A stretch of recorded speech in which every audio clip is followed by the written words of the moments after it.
Welcome to Rebeltopia. Jadi di video kali ini gue baru aja beli Cayman. Oke.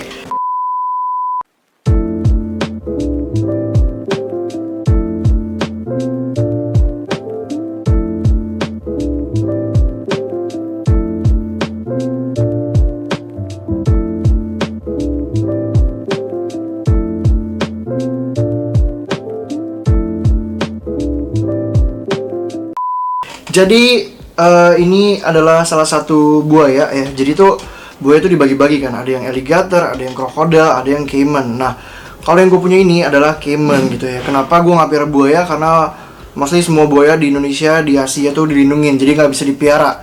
Kalau mau piara lo harus beli dari penangkaran dan lo harus punya surat apa segala macam. Oke?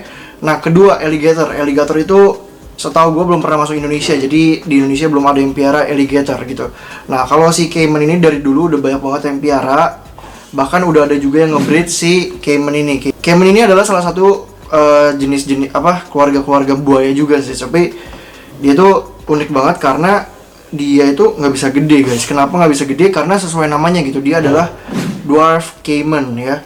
Nah, kalau yang gue pegang ini juga salah satu hasil captive breed di Indonesia. Yang gue pegang ini adalah smooth fronted dwarf cayman ya. Jadi ini nama latinnya adalah Paleosuchus trigonatus ya, atau Scender dwarf cayman. Nah, untuk cayman yang gue pegang ini, dia itu asalnya dari Amazon dan di Orinoco Basins. Jadi ini buaya-buaya dari Amerika gitu kan. Nah, untuk size betina maksimalnya itu dia 1,2 meter, dan untuk jantannya itu 1,5 meter. Jadi untuk jantannya itu emang dia lebih gede daripada betinanya. Nah, untuk usia breeding itu cukup lama, guys. Untuk usia breeding dia baru masuk usia breeding itu sekitar 10 sampai 15 tahun. Jadi sangat amat lama. Nah, itu juga kenapa yang breeding di sini masih susah banget, masih jarang banget. Kenapa gue pilih ini? Karena gue tuh sering banget nonton YouTuber luar, namanya adalah Tango the Dwarf Cayman. Dia punya cayman juga, dan caymannya tuh jinak banget nih. Gue cantumin beberapa video si Tango ya. I gotta go to bed, buddy. Hey.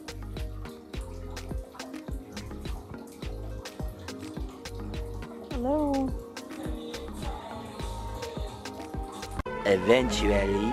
Nah, terus si smooth fronted cayman ini dia mirip banget sama si Cuvier dwarf cayman atau si Paleosuchus paprebrosus ya. Kalau si Cuvier itu dia penyebarannya di Brazil, di Bolivia kayak gitu-gitu. Nah, ukurannya juga nggak beda jauh. Si Cuvier itu juga nggak bisa gede banget. Dia masih di ukuran 1,2 sampai 1,4 meter. Nah, terus cayman tuh cuma ada si Tri ini sama si Cuvier ya? Enggak. Cayman itu ada beberapa spesies lagi. Itu ada spectacle, tapi spectacle itu kalau gue lihat itu mirip sama Porosus sih. Jadi gue kurang tertarik gitu kan. Terus ukurannya juga bisa gede, bisa 2 sampai 3 meter gede. Nah, terus ada Yaker cayman, terus ada broad snouted cayman, terus ada black cayman, dan ada beberapa jenis cayman lagi yang masih banyak. Nah, terus yang masuk sini di Indo tuh setahu gue cuman kayak Cuvier, terus yang ini, terus sama yang si spectacle. Yang lainnya gue belum pernah lihat, atau bahkan udah pernah masuk tapi gue nggak tahu. Nah, ini gue banyak belajar cayman tuh dari si Om Yudis. Ini salah satu sahabat baik gue.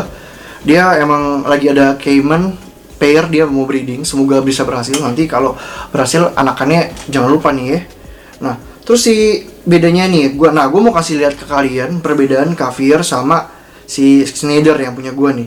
Kalau Cuvier nih kalian bisa lihat kepalanya lebih pendek ya kan. Nah, terus kalau si smooth fronted ini lebih panjang dan segitiga tajam gitu kalau kalian lihat ya kan.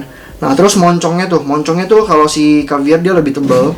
Kalau si smooth fronted ini dia lebih tipis dan ramping. Ya. Terus di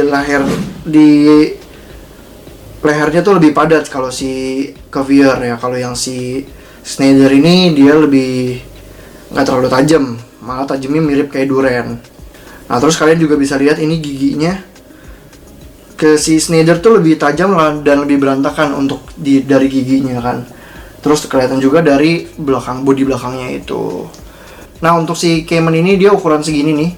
Ini dia masih usia 6 bulanan, jadi udah setengah tahun tapi ukurannya masih kecil banget ya. Jadi emang si growth dari Cayman ini lama banget karena dia dwarf Cayman gitu, kecil, dia nggak bisa gede-gede banget. Nah terus kalau kalian beli ini ya, kalian tuh harus juga pastiin karakternya. Nih kalau yang punya gua di sini karakternya masih galak tapi nggak terlalu galak ya. Biasa kan ada yang sampai matok-matok kiri kanan kan, loncat-loncat. Nah ini dia nggak terlalu galak, kalian lihat sendiri. Nah terus ini kalau yang piara ini tuh harus sering disikatin ya, karena di ekornya itu dia suka lumutan karena dia kotor dari airnya, apalagi kalau piaranya outdoor. Jadi harus rajin-rajin disikatin. Untuk base dietnya kalian bisa kasih makan ikan, kecoa dubia, jangkrik, terus juga ada crocodile dietnya si Cayman ini. Jadi kalau kalian beli Cayman, nah kalian juga harus belajar banyak tentang care sheetnya ya, jangan cuman piara-piara doang gitu kan. Nah terus si Cayman ini uniknya itu dia kalau udah gede, kalau dia kayak si Tenggo tuh dia tahu majikan ya, jadi kalau dipanggil gitu dia datang kayak gitu kan. Nah si Om Yudi sini punya dia juga jinak banget, super duper lucu ya kan. Nah terus si Cayman ini kandangnya gimana sih? Nah kandangnya itu seperti pada buaya umumnya, harus ada tempat daratannya, harus ada tempat airnya untuk dia berendam. Nah, UVB, UVA juga penting banget untuk si Cayman ini. Jadi kalau lu mau piara, lu harus pakai UVB, UVA kalau lu mau piara di indoor gitu. Kalau di outdoor ya nggak masalah, biar matahari yang langsung bekerja ke dia. Tuh, jinak banget. Nah, kemarin sebenarnya gue udah sempat punya guys, cuman udah dibeli sama si Mokin itu. Jadi yang kalian lihat di Instagram itu punya gue kayak gitu. Tuh, lucu banget ya. Nah jadi ini juga menjadi salah satu solusi gitu ya. Kalau lu mau piara buaya gitu tapi males buayanya gede-gede, nggak tahu mau taruh mana, terus apalagi buaya-buaya Indonesia dilindungin nih, piara si Cayman gitu. Untuk harganya sekarang untuk Cayman baby kayak gini harganya itu 30-40 juta, tergantung ukuran, tergantung size, tergantung karakter. Nah kalau jinak kayak gini ini bisa laku sekitar 35 juta kalau dijual. Cuman gua nggak tahu sih akan gue jual atau enggak ya. Lucu banget soalnya. Ini salah satu dream pet gue juga, kayak lu harus punya ini gitu kalau lu anak reptil gitu kan. Jadi kayaknya segitu saja kali ya kita ngebahas si Cayman ini. Kalau kalian suka video kayak gini, jangan lupa klik like, share ke teman-teman kalian, jangan lupa subscribe. See you next video guys, bye bye.